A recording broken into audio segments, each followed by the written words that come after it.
Audio Jungle.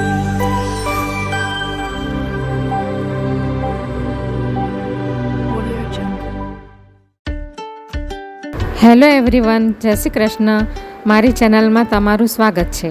આજે હું વરસાદમાં ખાવાની મજા પડી જાય એવી સુરતની ફેમસ ગરમા ગરમ બટાકા પૂરીની રેસીપી શેર કરવાની છું. બટાકા પૂરીની અસલી મજા તો બેસનની ખાટી મીઠી ચટણી સાથે ખાવામાં જ આવે છે. આ રેસીપી ખૂબ જ સરળ છે અને આ રીતથી તમારી પૂરી ફૂલેલી અને સુપર ટેસ્ટી બનશે. ચેનલ પર નવા હોવ તો જરૂરથી ચેનલ સબસ્ક્રાઈબ કરજો, જેથી મારા દરેક વિડીયોનું નોટિફિકેશન તમારા સુધી પહોંચશે. આજે હું બટાકાની પૂરી બનાવવાની છું, તો એના માટે મેં આ 2 નંગ બટાકા લઈ લીધા છે, મીડિયમ સાઇઝના. તો હવે આપણે એને છોલી લેશું.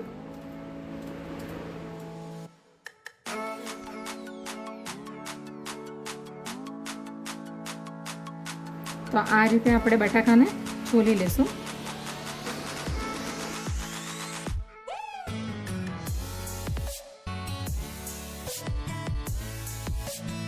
તો હવે આપણે એને ગોળ કાતરી પાડી લઈએ.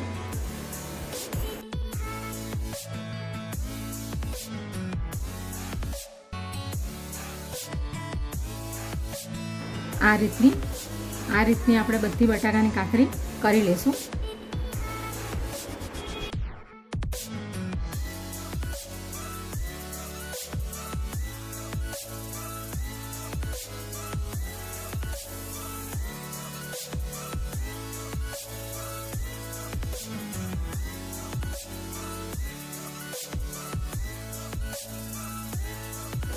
તો આ રીતની આપણે બધી બટાકાની કાતરી કરી લઈશું. આ રીતની. તો હવે એને 2-3 પાણીથી આપણે ધોઈને એનો સ્ટાર્ચ બધો નીકાળી દઈએ. તો હવે બટાકાની કાતરી 2-3 પાણીથી મેં ધોઈ લીધી છે. તો હવે આપણે એને કોરી કરી લઈશું. તો આવી રીતે આપણે એને હોલવાળી ટોપલીમાં આપણે એને મૂકી દઈશું, એટલે બધું પાણી એનું નીતરાઈ જાય. અથવા તો કોટનના કપડામાં આપણે એને સૂકવી દઈશું ખાલી 5 મિનિટ માટે. આમ કરવાથી બટાકાના ભજીયા જે આ બટાકાની પૂરી છે એ સારી રીતના ફૂલશે, બધું એનું મોઇસ્ચર નીકળી જશે, તો સારી રીતના એ ફૂલશે. હવે એને આપણે 5 મિનિટ માટે મૂકી દઈશું સુકાવા માટે. તો બટાકાની કાતરી જ્યાં સુધી સુકાય છે ત્યાં સુધી આપણે એનું બેટર, ચણાના લોટનું બેટર આપણે તૈયાર કરી લઈશું. તો એના માટે મેં આ એક બાઉલ ચણાનો લોટ લઈ લીધો છે. એની અંદર આપણે નાખીશું આ અડધી ચમચી હિંગ છે, આ થોડીક અડધીથી પણ ઓછી ચમચી જીરું છે, અને સ્વાદ અનુસાર મીઠું છે, અને લાલ મરચું લીધું છે એકદમ અડધી ચમચી જેટલું, અને અડધી ચમચી હળદર લીધી છે. તો આ બધા આપણે મસાલા અંદર નાખી દઈશું. હવે આપણે એને મિક્સ કરી લઈશું.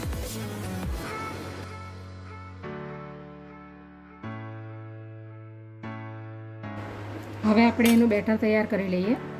તો અંદર આપણે 1 સામટું પાણી નથી રેડી દેવાનું, થોડું થોડું પાણી રેડીને આપણે બેટર બનાવતા જશું.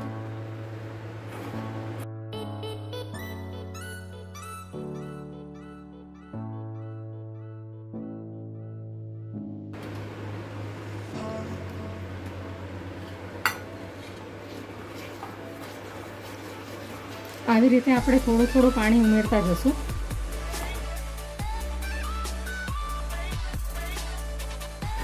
જાડું બેટર રહેશે તો પૂરી ફૂલશે પણ નહીં અને એકદમ કડક થઈ જશે.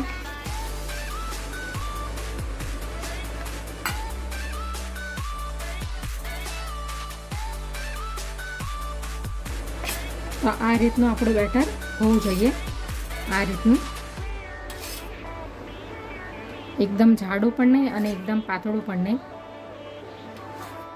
બટાકાની કાતરી પણ સુકાઈ ગઈ છે અને બેટર પણ તૈયાર થઈ ગયું છે આ ટાઈપનું, અને તેલ પણ ગરમ થઈ ગયું છે. તો આપણે 1 ચમચો ગરમ તેલ આપણે બેટરની અંદર નાખીશું.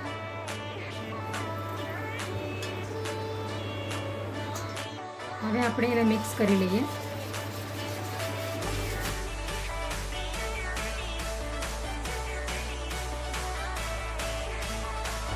હવે આપણે બટાકાની પૂરી બનાવવાનું ચાલુ કરીએ.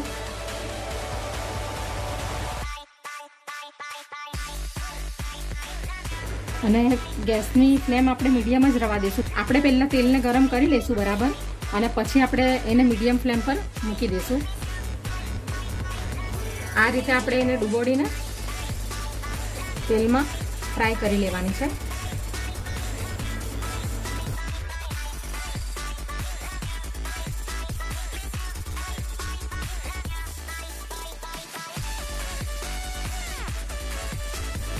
હવે આપણે એને પલટાવી દઈશું આ રીતે.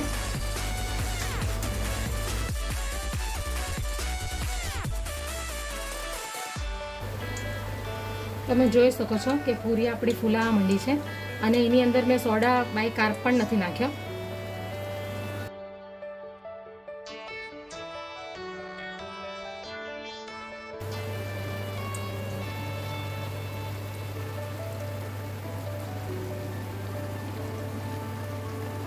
તો હવે આપણી બટાકાની પૂરી ફ્રાય થઈ ગઈ છે.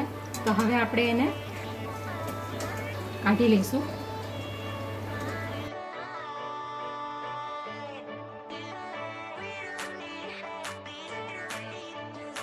આવી જ રીતે આપણે બધી પૂરીને ફ્રાય કરી લઈશું. આ રીતે આપણે બેસનમાં કોટિંગ કરી લેવાનું બેસનનું, અને પછી આપણે ફ્રાય કરી લેવાની. સારી રીતના બેસનનું કોટિંગ કરવાનું. એક બાજુ વધારે ને એક બાજુ ઓછું એવું ના હોવું જોઈએ. આ રીતે આપણે બધી પૂરીને ફ્રાય કરી લઈશું. તૈયાર છે આપણી બટાકાની પૂરી. આ ટાઈપની ફૂલેલી બની છે. તો હવે આપણે એને સર્વિંગ પ્લેટમાં મૂકી દઈએ.